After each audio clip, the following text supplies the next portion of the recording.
Welcome to Changing Suits. We're your hosts, Val and Taj, discussing the latest news, views, and general life for us Western Asians. Follow us on Instagram and Facebook, changing_suits, and subscribe so you never miss an episode.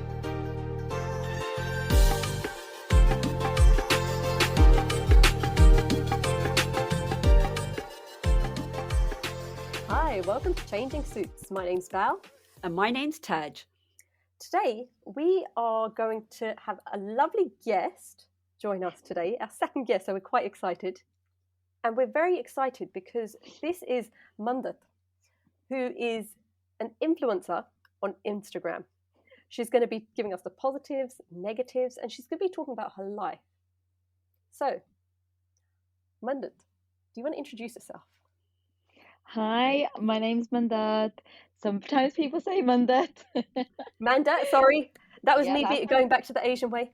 Absolutely fine. It's Datt. Yeah, absolutely fine. I suppose I'm an influencer, even though I don't really totally identify with that label just yet. But yeah, I suppose I'm an influencer on Instagram. I'm a mum. And yeah, I'm so happy to be here today. So just to kickstart, what do you put out there on Instagram? What are the kind of posts? I know because I almost feel like I stalk you, but please do tell the listeners. So predominantly my Instagram is literally just motherhood, and navigating the journey of motherhood. One of the main reasons why I started kind of Insta blogging was because I had my daughter Bargood in the pandemic, or just before the pandemic hit last year. And as a first time mum, I had no idea what the hell I was doing. I didn't really know what's the right weight for my child. Is she meant to be drinking this kind of milk? Nothing. I knew nothing. And I just felt like there were so many mums that were in the same kind of situation as me. And also being a Sikh mum, my blog is quite focused on raising children in faith. So predominantly it's about motherhood, but we touch on all kinds of things, and I share kind of insights into my life and experiences. So just a quick question.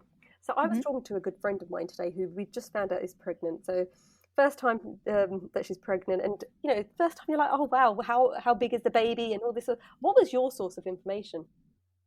So well, it's quite interesting actually, because as soon as we found out we were pregnant, it was actually my husband who did most of the researching. Lovely jubbly. He sounds like my husband.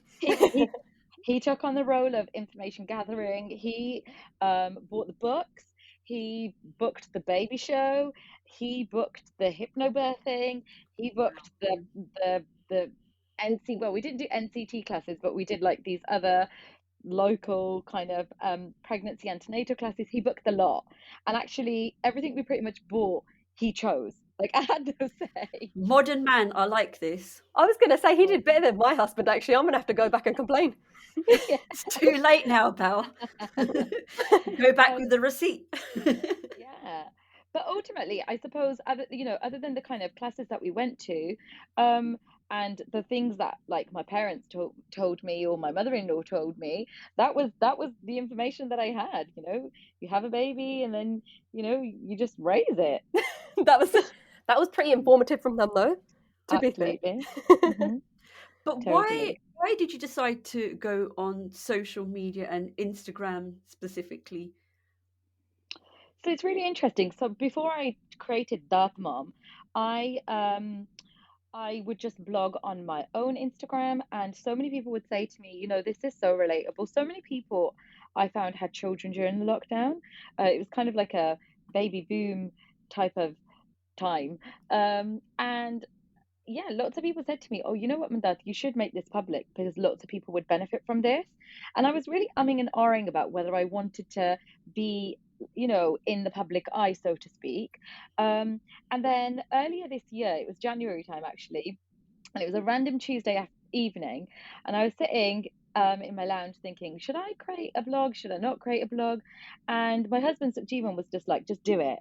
Like, what's the worst that can happen? Like, no one will want to know. right? And then you can it's okay, you can close it down if no one wants to know because Plus, you no can one show will follow you. barcode it as well later. Exactly, right? Yeah, absolutely. And then it all just kind of I created it and it all just kind of kicked off and everyone wanted to kind of know and Want to be I like you? Yeah. well, I don't know if they want to be like me. No one should try to be like me. I am definitely no role model at all. But I think motherhood is something that is so universal. Um, and it's really incredible because you can meet people who are mums and you can relate with them instantly. But when you become a mum, personally, I felt so lonely at times. Like even when I was surrounded by other moms who I knew could relate to me and I could relate to them, I still felt like it was such a lonely experience in those first kind of couple of months trying to get my head round what had bloody happened. And I think that's one of the key things, like with the pandemic, that loneliness was exacerbated because um, you couldn't really meet with people, you couldn't really connect with people in that same way. And I found that what helped me in my times of loneliness was being able to speak to people on Instagram. So I didn't actually choose Instagram for any particular reason. It just happened that that was kind of the medium that I was on essentially, or that was the platform that I was already using.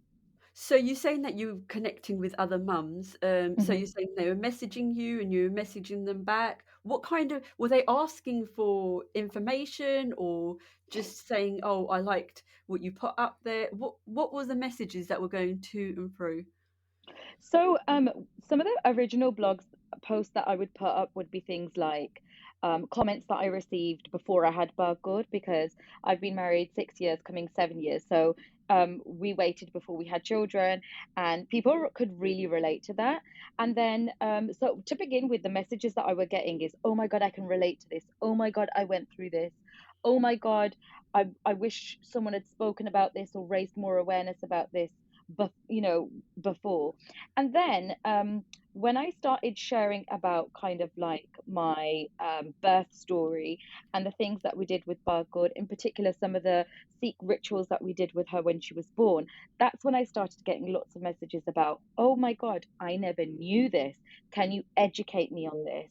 Um, and yeah, I get quite a few messages like that now where people want to know how what my bedtime routine looks like because I think one of the things is people want to feel like what they're doing is right, and when they see someone else doing it, it makes them feel like okay, it's a form of validation and reassurance. And I know I definitely seek it from other mums on Instagram, so it's actually quite a nice little hub of mums. I just wanted to ask, just going back a bit. I've got a Hmm. few questions from what you've said. So, just in regards to the fact that you were a mum who had a baby during COVID times, do you think it would have been different and you wouldn't have felt that loneliness had it not been COVID times? I think so, yeah. I think it's definitely a balance, isn't it? Because I feel like sometimes when you have too many visitors, and typically in the Indian culture, everyone wants to come and visit you. That can be really difficult too. But I think by not having any kind of visitors or any support, being at home with your baby and your husband, and in particular with me, I live with my in-laws. My in-laws were home too. I felt like I had to have it together and I had to know the answers because I was mum and there was no one else that could come to my home and see me face to face and say, Mandat, pass me the baby, go and lie down. Or Mandat, sit down, like I like just take a break. It's okay, you'll get through this. So I think definitely that loneliness is exacerbated because of that. But I also think that a lot of mums do probably go through it, had there not been a pandemic as well. I do think that there is this kind of expectance that we put on ourselves that because we are the mum, because we've nurtured this child for this many months, we should know what we're doing. And it's really difficult to actually come to an acceptance that don't always know what we're doing. And that's okay. It's interesting because I went through a very similar circumstance, but obviously I didn't have my kids in COVID. But I Mm, can completely relate to that because then what ended mm, up happening with me was the fact that I started going to a play group. And it was Mm, funny because I had my children 18 months apart, and there were a few women who had kids exactly the same age group. But I say it to those mothers who I still know, where it's like, oh mm, my God, we needed that play group so much. mm. And it might sound so ridiculous, but that was a bit of a release. And would you say that Instagram was your place to do the same thing? Because I suppose you might not have had that chance to do the play groups, I guess. Yeah, 100%, 100%. I mean, I remember in 2020 we had like that crazy heat wave in April. It felt like it lasted so many months.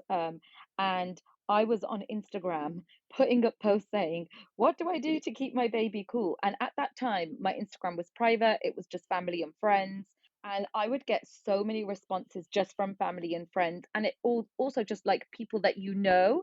Um, but don't actually know. You know, those kind of people that you have on your private Instagram that you know, but you don't really know. Even they would reach out and be like, do this, try this, do this, try this. And that's when I really realized, oh my God, if I'm feeling like this, then there must be so many other mums that are feeling like this too and are seeking that.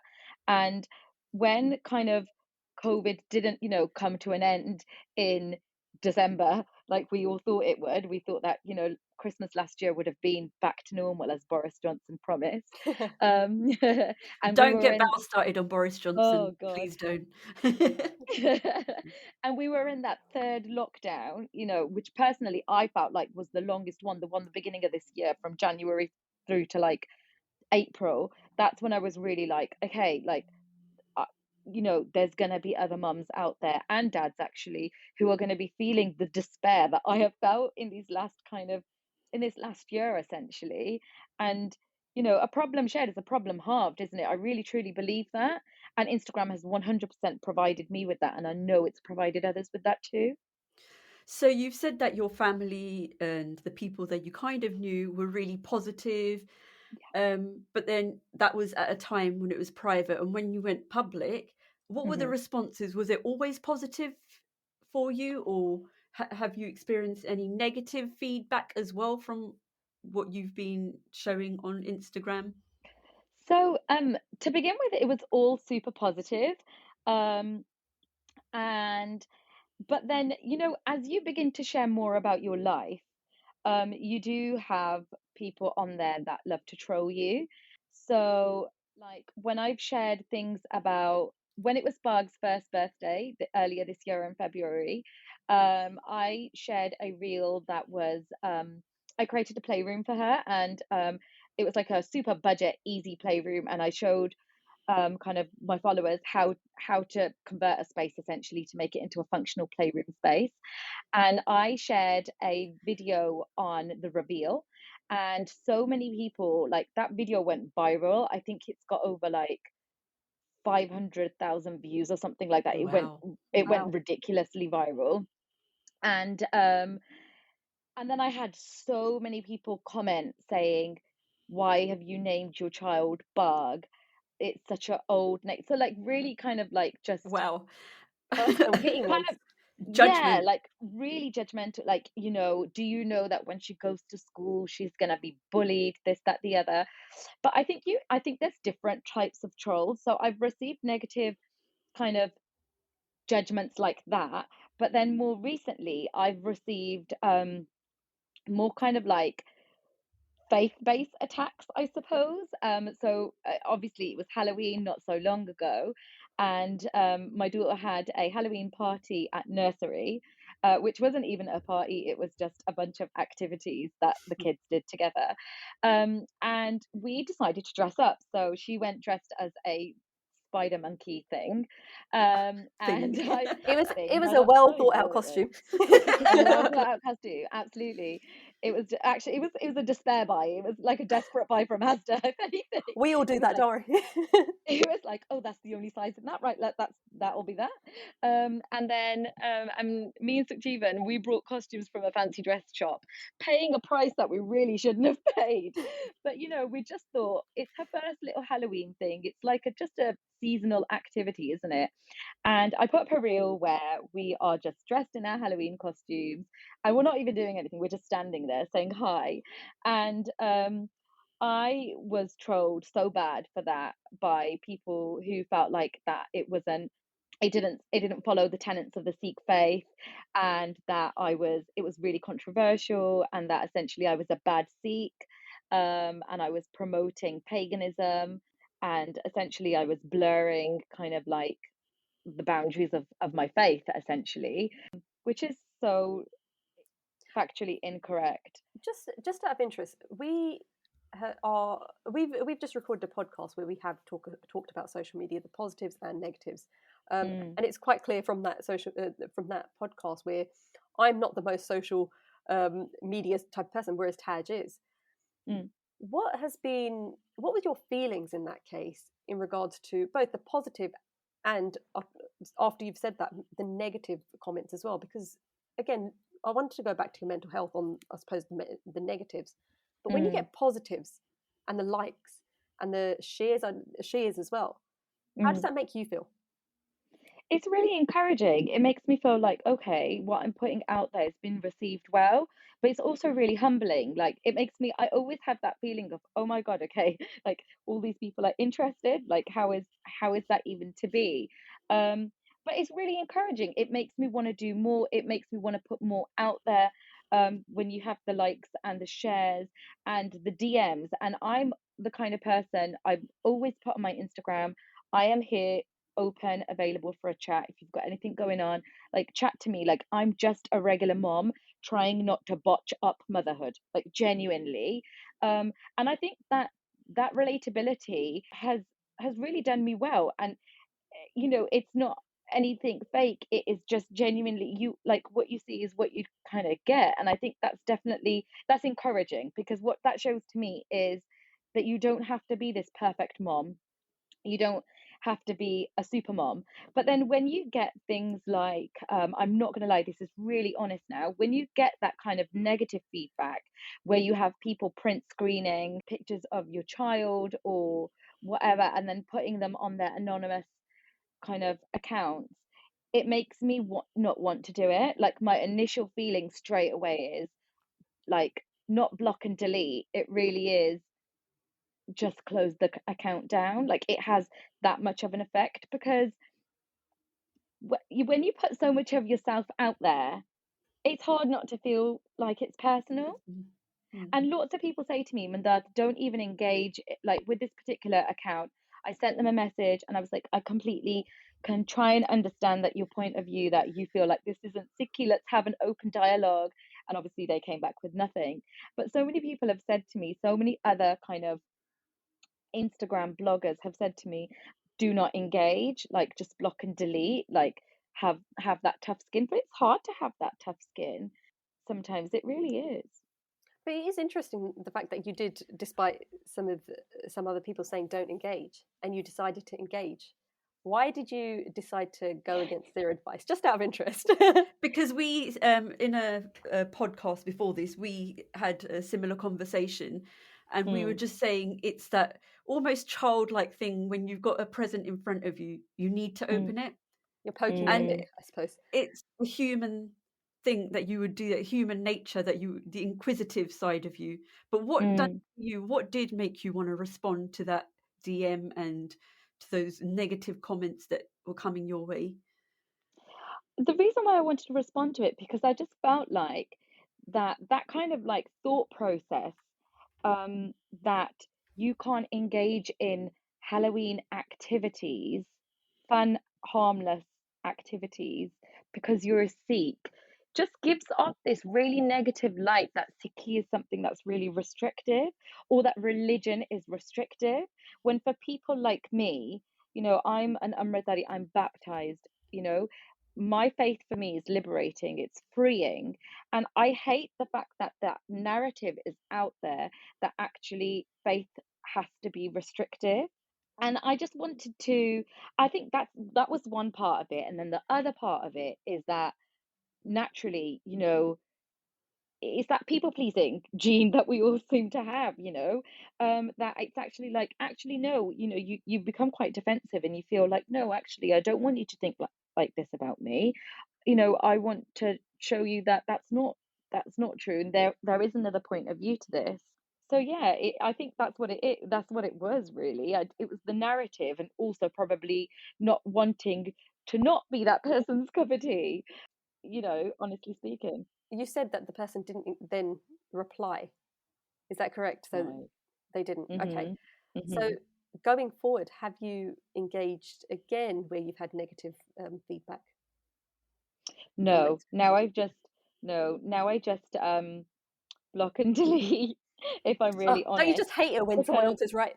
yeah, absolutely, absolutely. But like there's so many people that I just what I've realized is that um my content isn't for everyone, and that is okay. People are going to have fixed beliefs about things, and that is also okay.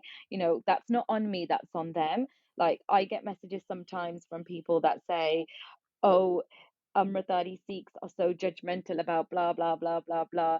You're probably one of them, and I just feel like I feel sorry for people like that because obviously they've had bad experiences, and unfortunately, social media is that kind of platform, is that kind of arena where people can hide behind a screen, not have their face on their accounts, not have any kind of following, and be ghost accounts and share what they want to share. And a lot of people, it is damaging, of course, to the person on the receiving end. But I think what's also quite damaging is that that is kind of allowed, it's part and parcel, unfortunately, of this social media culture that we now are so engrossed in. Because some of the trolls have, I suppose, targeted. I don't know if that's the right word to say, but obviously a lot of the content you put out is personal. You've got your daughter, you've got your husband, and perhaps other Hmm. members as well. How does that make you feel if you are trolled, for example, about the name? I mean, I'd find that is very hard hitting. Mm, How mm. does it make you feel? Because it's one thing when someone says something about you, I'm like, okay, fine. Whereas once it's about your kids and your family, it becomes another level, doesn't it? Of course it does, absolutely. And I think, like, when in that situation, I took a step back and I thought about, right, is this just what is this? What is making people say this?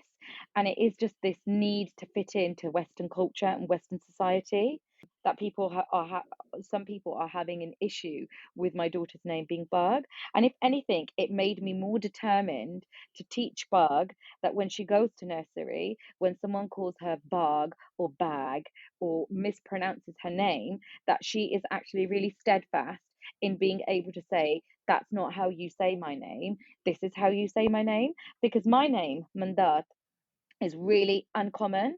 Like, I've never ever met Which is someone. why I I've said it wrong Googled, at the start. that's totally okay. Totally okay. Absolutely fine. But I have Googled myself 100 million times, and there is no other Mandat. There probably is somewhere in the world, but my name is really unique, and I have had my name mispronounced so many times as a child, and I've never had the confidence to say that's not how you say my name. I've always just kind of gone with it. And if anything, it made me really determined that actually I'm going to raise my daughter to be really strong and be able to be really confident and proud of her name and what her name means, and ancestrally what that the value of that name. I must admit that I went on a similar journey as yourself in regards to naming my children. But the Mhm. the first one, I must admit, I have to hold my hands up because I live in Swindon, and at the time when we moved here, there weren't that many Asians, and there Mm. still aren't in her school. Mm. Um, we asked quite a lot of my husband's Caucasian friends, should I say, to pronounce her name and see if they could say it. Yeah. And I think, in a way, that was a bit of a cop out because it was like, okay, were we going to change it if they couldn't say it? Mm. We didn't. But then for my son, we named him, and his not name was longer, and we didn't really care about if if it couldn't be Mm. pronounced at school. I think at this time when then we grew in confidence, and we thought, okay, like you said, you need to educate your child. They need to be confident enough to say, no, that's not how you pronounce my name. It's like this. So I think they're really valid points, and the fact that you share them on your account, and it just makes people think, okay, Mandat's doing this. Oh, I can do this as well. I can build up my confidence. It's seeing almost like a mirror image. And that's something that I mentioned to you when we had our first conversation was when I saw your account, I thought to myself, just by appearance, you look different. And I thought to myself, okay, she covers her head, but they go and do this activity and they do this activity. How are they doing this? And then I reflected back at myself and I thought, I cover my head as well. So it is normal. And you don't realize until it's in front of you that this is all normal and you're normal. It's because what you see on media, social media, are not people that look like yourself. And that's why I think it's amazing that you are out there and people can relate to you. Mm. Can I just interject? Because I always have thoughts and then they go. So I need to say, out of interest, with your Instagram account, do you have all Asian, Sikh, or a mix of people? So I would say that predominantly it is South Asian women. I do have a good proportion of people who are Caucasian. Um, but one thing that I would really like to state is actually most of my followers are not baptized Sikhs. So why do you think they feel drawn to your account? Because what is it that you offer?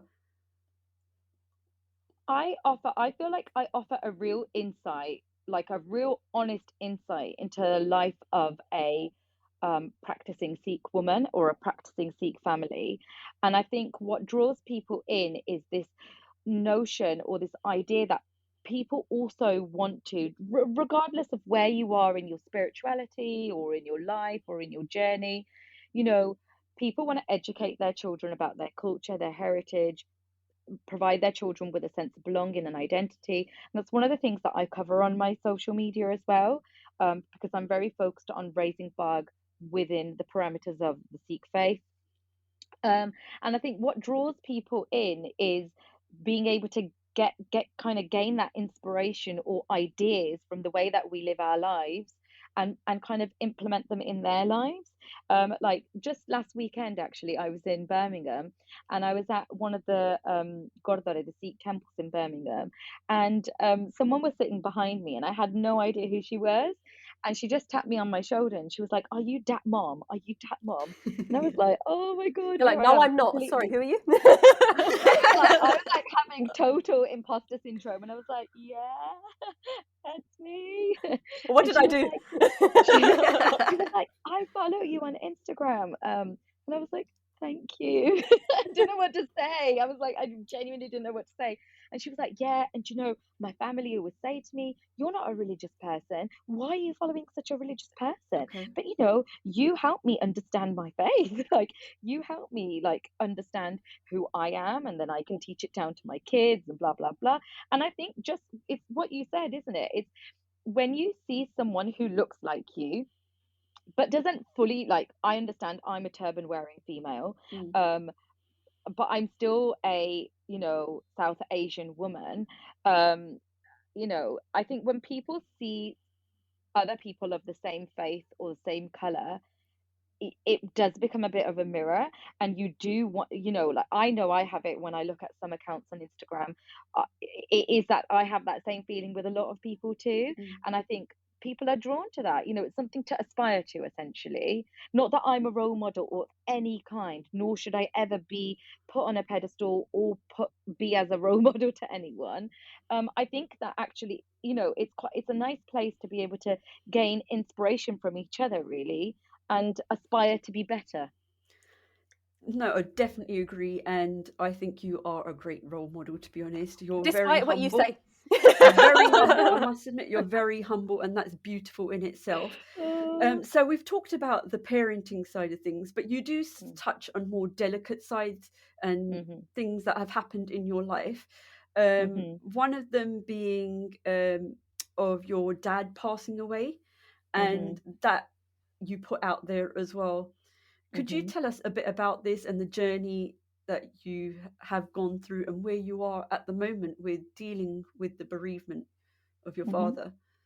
Yeah, absolutely. So, I fell pregnant in 2019, and my dad was a cancer patient, and he was in remission during that time.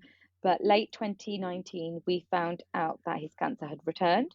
if I'll be really honest, my pregnancy, I had a really lovely pregnancy. And that was probably one of the one of the main times in my life that I was kind of like unconditionally happy, like really, really happy. I wasn't letting myself have any limiting beliefs. I was just embracing the experience and the journey and the growth, both physically and mentally, that I was experiencing. Even during the time that we found out that my dad's cancer had returned, I was still, in this mindset that everything's going to be okay, like God willing, everything's going to be good. Beginning of 2020, things took a turn for the worst, and my dad very unexpectedly passed away. I was 36 weeks pregnant. This would have been his first grandchild. It was the first grandchild on both sides of the family, and I gave birth to Bug completely a month later. So my dad passed away on the 27th of January, and my daughter was born on the 27th of February.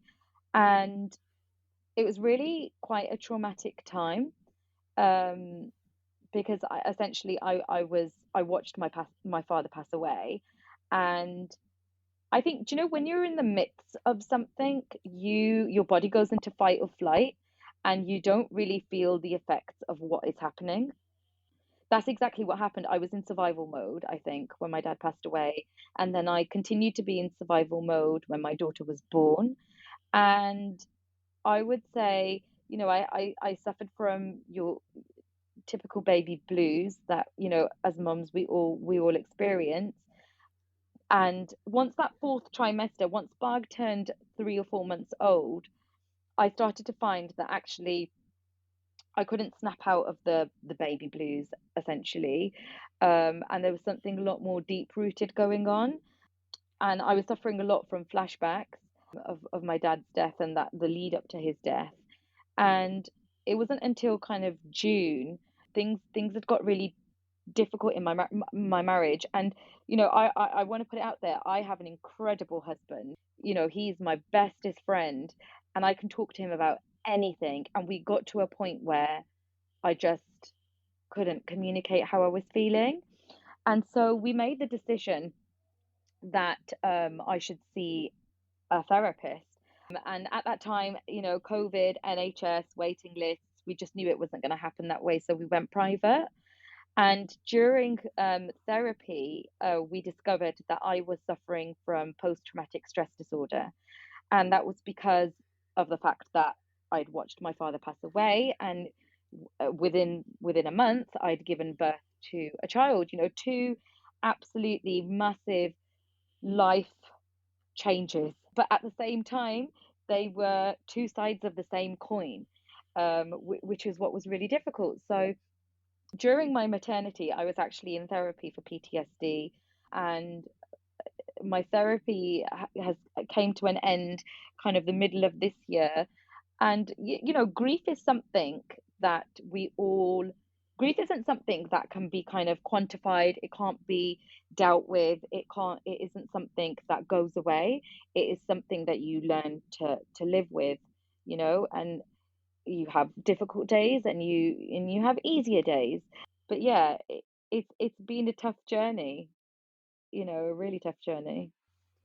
How do you think, because that does sound very traumatic, the whole thing does. I Mm, mean, how do you think being Asian and putting that into the mix? Because obviously, we know that Asian women tend to have mm. high rates of mental health issues.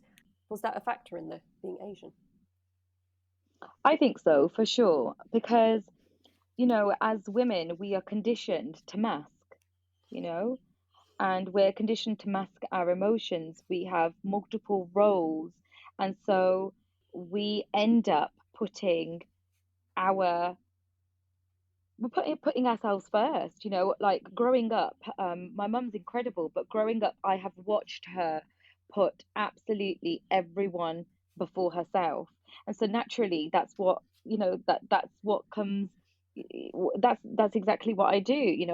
South Asian women, um due, maybe because of intergenerational trauma, they are essentially the caretakers of their homes. They are the home runners. Even those who have jobs and are career women, we have to juggle so many different roles. And I knew that when my dad passed away, I I wasn't a priority. I had to be there for my mum. I had to be there for my brother. I had to ensure that all during the morning period, people would be provided with hot drinks and snacks, you know, um, as well as dealing with the funeral arrangements, as well as trying to think about, right, is my baby bag packed? All of these things, we put absolutely everything first and we put ourselves second. And that definitely has a knock on effect. And I found for me, um, I really struggled because I went from this really difficult, heartbreaking experience to this absolutely unconditional, full of oxytocin, in love moment. And I felt like from the moment I had Bargood, it was just expected that it's okay now. There's this narrative that, well, you've had that crappy time in your life, but now you have a baby. So therefore that kind of substitutes for all the bad stuff that you've just been through, and that you should be happy. And that was difficult. That was difficult because then you don't want to talk about how you're feeling. And I think I my in-laws didn't know that I was in therapy, and neither did my mum for the longest time, because I just felt like I couldn't share that with them. Why did you feel that you couldn't share that with the closest people to you? I think because even though we are in a time period now where mental health is a lot more, there's a lot more awareness within the South Asian community, there is still a lot of stigma. And I just feel like, personally, even when I did try and explain it to my mom, she didn't understand. She didn't understand why did I need to go and have therapy, and she would always say, "I just hope you get better now. I just hope you get better now." And that was her showing her concern and her love and affection. But it's we still, unfortunately, within the South Asian community, really lack awareness about what is mental health. How does it impact us? Because our parents, our grandparents, they've never really dealt with the things that they have been through. They've just kind of gotten on with it. And the expectation that I felt was placed on me, whether it was real or assumed, was that, Mandat, you have to just get on with it. See, that's a really something to focus in on. Our parents just got on with it. So Mm. why can't we just get on with it as well? What makes us different to our parents? I think it's that awareness. Absolutely. It's 100%. We do have that awareness. It is more talked about now, mental health is. And personally, for me, one of the key motivations for me to go into therapy was my daughter. Um, I just thought to myself, you know, all through my life, I have felt responsible for my mother's emotions, feelings, experiences, and I have felt like I have had to put her first. And you know what? That is okay. She's my mum. I love her. I will do that for her for the rest of her life. But I didn't want my daughter growing up feeling the same. For me, it's so important to break that cycle, to break that cycle of your children feeling like they owe it to you to be there for you. I'm her mum. I owe it to her to raise her in the most wholesome, in the most holistic way. What she does when she's older is on her. She doesn't owe me anything just because I'm her mum. And I really strongly believe that. And I think that is why it's so important to me to be on this journey of of trying to be the best version of myself and trying to repair all of that trauma, process the trauma, and grow from it, grow through what I have gone through essentially, so that it's not something that she has to grow up to thinking that she has to repair? I think this point is a really interesting one, and obviously it Mm, hits home with a lot of Asian people. mm, Have been in the same situation. mm, With well, for example, we lived with our grandparents. We've got our parents who will, as much as we can do, we will do for them. mm. Out of interest, going forward, do you think things like where there are three generations living in a household should continue in that case? Because automatically, as our grandparents, for example, get older, you do tend to go to a lot more appointments because you're in the Mm, household.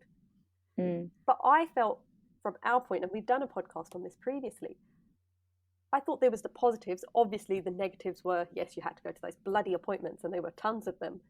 Um, yeah. but that connection between our grandparents and then our parents has Mm, been so wholesome. mm, Just from what you've said, and I'm being the devil's advocate here, mm-hmm. from what you've said, would you then say you wouldn't want your children to be living with their grandparents or yourselves as they get older? Absolutely not. Absolutely not. I think the where the boundary comes is when there is an expectation that you have to, right? That you don't have a choice. You have to live with me. I'm now old, so therefore you have to look after me. I think it's so wholesome. It's so beautiful to see grandchildren who go with their grandparents to appointments. They have that bond. But I think it's when it becomes um kind of something that is burdening. I don't want to personally with me, I don't want to burden Bargood that when she is older or any of my future children, if I have any more children, I don't want them to feel the burden that they have to do things to me for me because I am their mom. I think there's something quite beautiful about it coming about more organically. But I would still absolutely be an advocate for them to live like I live with my in-laws, so Bug obviously lives with her grandparents and they love the bones of her. I would never ever want her to be away from that. But I do think there is something about the kind of, and when I say burden, I mean it in the very, very literal sense, not the kind of, oh, we have to go to an appointment. I don't want to go to an appointment. It is when it becomes kind of it inflicts on your life to the point where you can't do anything else because you feel so responsible for them. Does that make sense? It does make sense. Coming back then, and you're going to be like, oh, bloody hell, she's trying to start a fight with me. And I really am not. But it's a really interesting way. And this is one of the things, and it goes back to, what is the difference? And the reason we started this podcast was just to show not only the Asians that we've got something in common, but we actually have something very much in common for people that aren't Hmm. Asian as well. Hmm. And for them to learn from us as to, look, this is our culture and so on and so forth. Do you feel like in that case, although you said burden, I always took it as we were growing up, our grandparents looked after us, and then as they got older, we looked after them. It Hmm. was tough. And if you want to say it, and this is sounding really horrible, I suppose, there were certain times where it'd be like, actually, this is a bit of a burden. But then out of love, Hmm. turning it around, would that have been a fair thing because they had looked after us when we needed it, and then vice versa? So it's really interesting. And I think absolutely, you're right. On the flip side of it, it is love. But I think that we now are a lot more aware about the long-term impact that sacrificing ourselves for the wellness of everyone else can have on you. Um, and that's exactly what our parents have done, right? They have sacrificed their own mental health, their own well being, their health and well being, because they've wanted to be there for absolutely everyone, but not there for ourselves. And I think that's when now, because we have that awareness, we need to, I strongly believe that I want Bargur to be able to take a breath, essentially, and be able to put in that boundary, not necessarily be away from her grandparents or not live in an extended family, but be able to look after herself, to be able to be aware enough that, okay, things are deteriorating for me now, so I need to be able to prioritize myself for this period of time, and then when I'm feeling better in myself or well in myself, I can then be there for everyone else. Because there is definitely this notion within South Asian women that, self-care is selfish, and it's not. It absolutely isn't. Okay, so the other thing that you've discussed on your Instagram is Hmm. dyspraxia.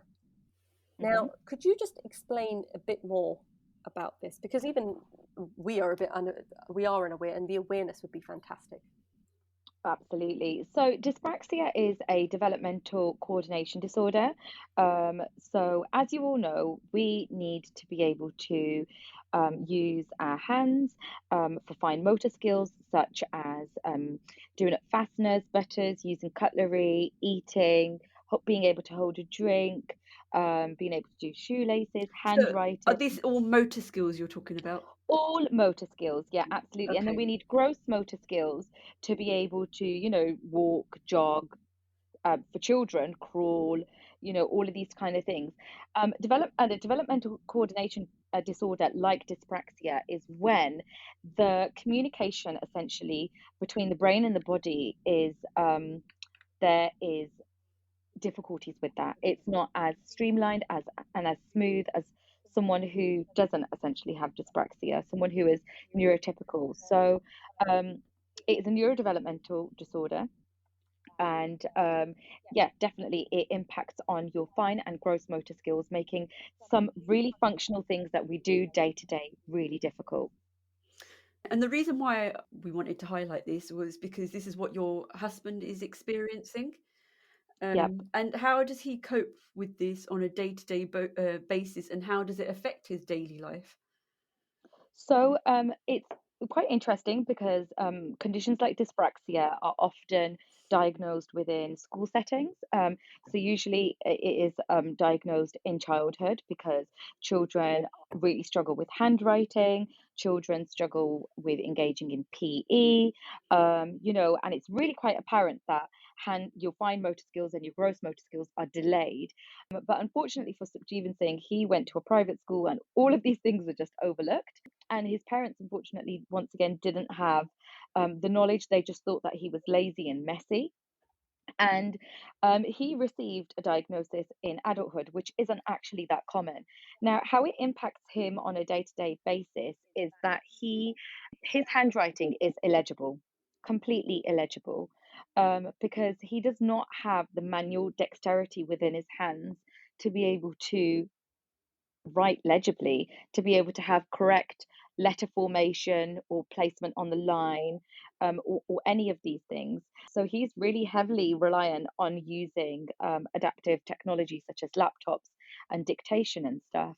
Another way that it impacts him is that he is not a very active person. He often is labeled as clumsy. He can't do shoelaces. He struggles with buttons. Um, you know, just general sequencing in his day-to-day life. In adulthood, it sometimes manifests differently. It can impact on your visual processing. Like just today, actually, I had a phone call whilst I was at work.